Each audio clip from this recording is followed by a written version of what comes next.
Good evening दोस्तों, कैसे हो आप। आई होप कि आप सभी बढ़िया होंगे। तो कल अपन बात किया था महमूद गजनवी के बारे में।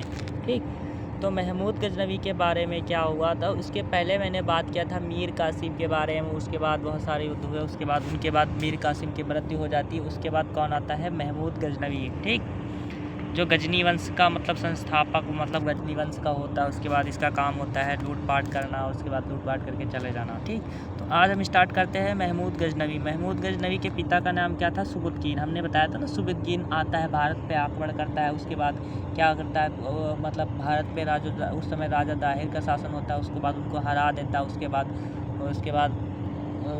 बाद क्या होता है, दो नाम पढ़ते हैं, सिंधु और सिंध मतलब भारत बोलते हैं, सिंधु को सिंधु नदी बोलते हैं। उसके बाद क्या होता है, उस आक्रमण के बाद मतलब जब अब अरबी लोग भारत पे आते हैं तो क्या होता है, सबसे पहला इस्लाम धर्म का प्रचार करते हैं, धन की लूट करते हैं।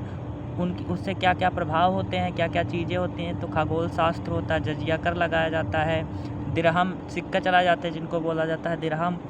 और क्या बताया था, खगोल शास्त्र का मतलब वो होता है। ठीक, तो उसके बाद हमारा कौन आता है, महमूद गजनवी, जो क्या होता है, जिसके पिता क्या होते हैं, सुबुद्दीन की मृत्यु हो जाती है। तो पिता की मृत्यु के बाद ये शासक बनता है। ठीक, और शासक बनने के बाद इसे मतलब ये खलीफा क्या होता है उस समय, मतलब खलीफा का मतलब एक प्रकार का भगवान होता था। मतलब मुस्लिम में वो मतलब जो सब चीज़ को जानता, जो भगवान का रूप होता था, उसे खलीफा बोलते थे। तो क्या किया था, खलीफा से जब मिला था, खलीफा का नाम क्या था, अलउद्दीन बिल्लाह। ठीक, जब बिल्लाह से मिला था तो गजनवी को दो उपाधि दी थी। कौन कौन की उपाधि दी थी, यामीन उद्दुल्ला और यामीन उद्मिलाह।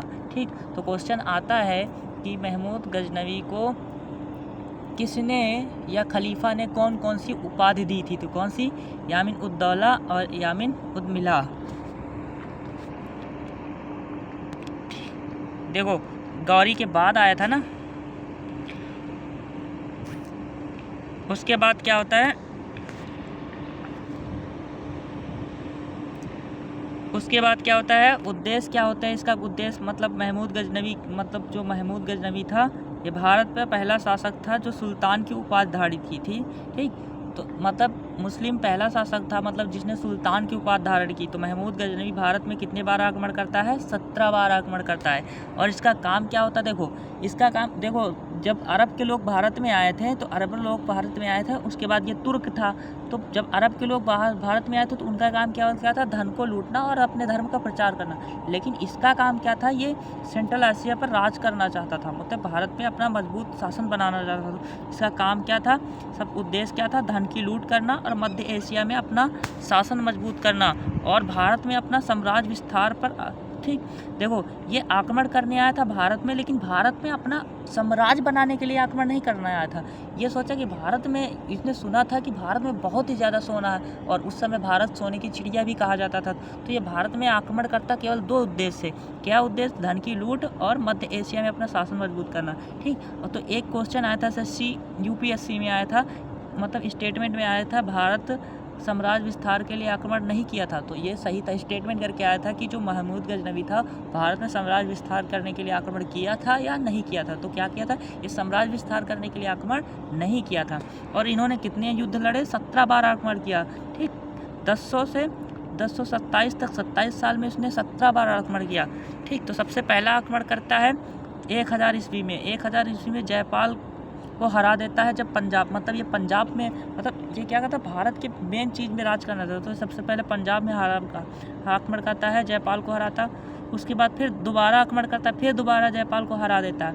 और फिर क्या करता है, जयपाल हार कर क्या होता है, आत्महत्या कर लेता है। मतलब 2 बार हार जाता है तो मतलब ये बर्दाश्त नहीं कर पाता, तो जयपाल आत्महत्या कर लेता है। उसके बाद छठा आक्रमण सन 1008 और 1009 के बीच में करता है, जो पंजाब के क्षेत्र में आनंदपाल को हरा देता है। ठीक, उसके बाद 12वां आक्रमण क्या करता है, मथुरा और कन्नौज, प्रतिहार के शासक मथुरा और कन्नौज में करता है। कन्नौज क्या था, उस समय सेंट्रल में था। तो कन्नौज पर अधिकार कर लेगा तो धीरे धीरे भारत के सभी राज्य में अधिकार कर लेगा। और उसके बाद 13वां आक्रमण क्या करता था, कब करता है, 1019 से 1020 के बीच में चंदेल के विद्याधर के द्वारा करता, चंदेल के राजा, जिसमें क्या होता है, गजनी या गजनवी सफल नहीं होता, मतलब चला जाता है, लेकिन उसे क्या होता है, वो फिर से आक्रमण कर, उसका काम ही क्या था, भारत में धन को लूटना। ठीक, तो 16 बार आक्रमण करता है 1025 में सोमनाथ मंदिर में, लेकिन सोमनाथ मंदिर में वो धन लूट लेता है, लेकिन आगे इसे जाट लूट लेते हैं, मतलब इसका धन क्या करते हैं, जाट लूटते हैं। मतलब फिर ये क्या करता है, फिर से बदला लेने के लिए क्या करता है, फिर से आक्रमण करता है 17वीं बार, तो जाटों के विरुद्ध मतलब फिर जीत लेता है। उसके बाद ये आक्रमण करके इतना सारा धन जीत लेता है, और इतना सारा धन देख के क्या हो जाता है, पागल हो जाता है। उसके बाद महमूद गजनवी ऑटोमेटिक ही मर जाता है, 1030 में क्या हो जाता है, इसकी मृत्यु हो जाती है। उसके बाद कौन आता है, अब देखो कुछ महमूद गजनवी के शासनकाल में क्या दरबारी का भी आए थे, तो उतबी क्या थे महमूद गजनवी के शासनकाल में, दरबारी का भी। तो क्वेश्चन आया था, क्वेश्चन आएगा उतबी किसके दरबारी का भी थे, तो किसके थे, महमूद गजनवी के। और इन्होंने एक रचना लिखी थी किताब उल यामनी, गजनी वंश या यामनी वंश दोनों एक ही हैं, और तारीख़ यामनी 2 लिखी थी। और इनके शासनकाल में कौन आया था, अलबरूनी भारत आया था। अलबरूनी एक ऐसा मुसलमान था जो पुराण को हिंदी में पढ़ा, मतलब हिंदी में पढ़ने वाला व्यक्ति था, पुराण को पढ़ने वाला व्यक्ति, और इसकी रचना क्या है, किताब उल हिंद। ठीक, उसके बाद इसका शासनकाल ख़त्म हो जाता है। उसके बाद कौन आता है भाई, देखो जब इसकी मृत्यु हो जाती है, क्या बोलते हैं, महमूद गजनवी की, तो इसके बहुत सारे मतलब बेटे होते हैं, लेकिन उतने ज़्यादा प्रभावी नहीं होते, तो उसके बाद इसका वंश ख़त्म हो जाता है। उसके बाद कौन आता है, मोहम्मद गौरी। तो गौरी आता है, गौरी कौन सा, ससवाहिनी वंश का शासक था, और इसका प्रथम शासक कौन होता है ससवाहिनी वंश का, कुतुबुद्दीन हसन, कुतुबुद्दीन ऐबक नहीं, हसन होता है, जो जिसके कितने बेटे होते हैं, 6 बेटे होते हैं, और 6 का राज्य साम्राज्य फैला होता है, और उसमें से सबसे प्रभावशाली बेटा कौन होता है, मोहम्मद गौरी। और इसका क्या काम था, देखो उनका महमूद गजनवी का काम था यहाँ पर धन को लूटना और सेंट्रल एशिया पर वो करना। उसका कभी ये शासन नहीं कि भारत पे अपना हक जमाना, लेकिन ये क्या होता है, इसका काम क्या होता है, पहला मुस्लिम राज्य की स्थापना करना होता है, उसके बाद अपने साम्राज्य का विस्तार करना, मतलब ये अपने साम्राज्य को बढ़ावा देने के लिए भारत में आता है। उसके बाद भारत में सबसे पहला आक्रमण करता है 1175 में मुल्तान पर। ठीक, कितना करता है, मुल्तान पर करता है। उसके बाद सेकंड दूसरा करता है गुजरात वाले क्षेत्र में चालुक्य के बीच में भीम सेकंड द्वारा, लेकिन क्या होता है, ये भीम सेकंड से हार जाता है। उसके बाद फिर से युद्ध करने आता है, तराइन का प्रथम युद्ध। ठीक, तराइन का प्रथम युद्ध किसके बीच में होता है, पृथ्वीराज चौहान और गौरी के बीच में होता है।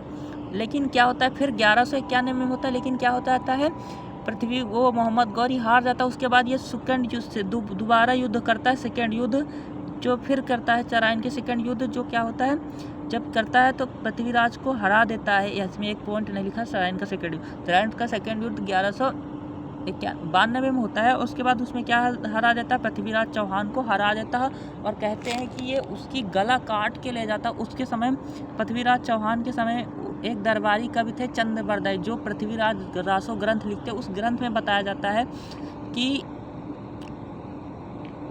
ये अपनी मतलब ये क्या करता है, उसकी गला काट को वहाँ पर ले जाता है ईरान में। ठीक, उसके बाद चंदावर का युद्ध 1194 में होता है। उसके बाद चंदावर का युद्ध करता है गौरी।